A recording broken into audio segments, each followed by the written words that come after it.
Good morning and greetings from Northumberland. It's the 28th of September. We're coming almost to the end of the month. It's Monday.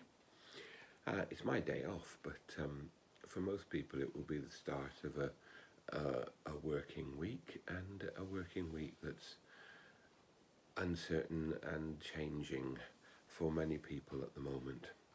And we pray especially at the beginning of this working week for those who by their work support the lives of others, for health workers, key workers, and all those who enable the world to go round for us and to provide particularly for those who are vulnerable and who are sick.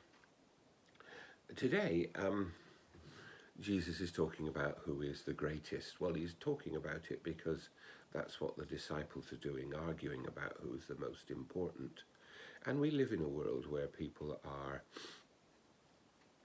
gauged and judged very often by the car they drive, the house they live in, and the income they have.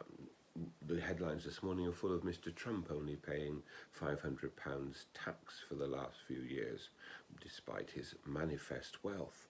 I don't know, I'm not going to go into that story, but there's something there that we ought to be looking at for all of us.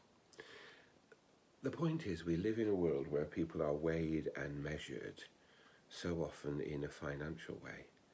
And Jesus says that's not the important thing. The least should be the greatest, and the greatest should be the least. The Magnificat, Mary's song, you have brought down, you have lifted up the lowly, you have brought down the rich.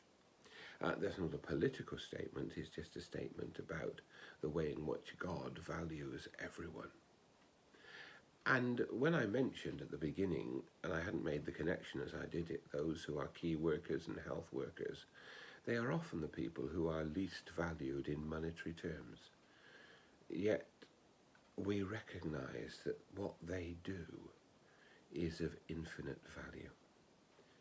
And it brings home the point that Jesus makes, that in service, in care, in consideration for others, those are the places where we find high value, because those people make a difference.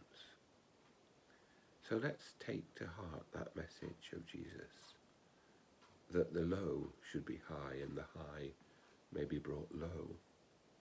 But above all, remember that we must value people for what they do and how they contribute.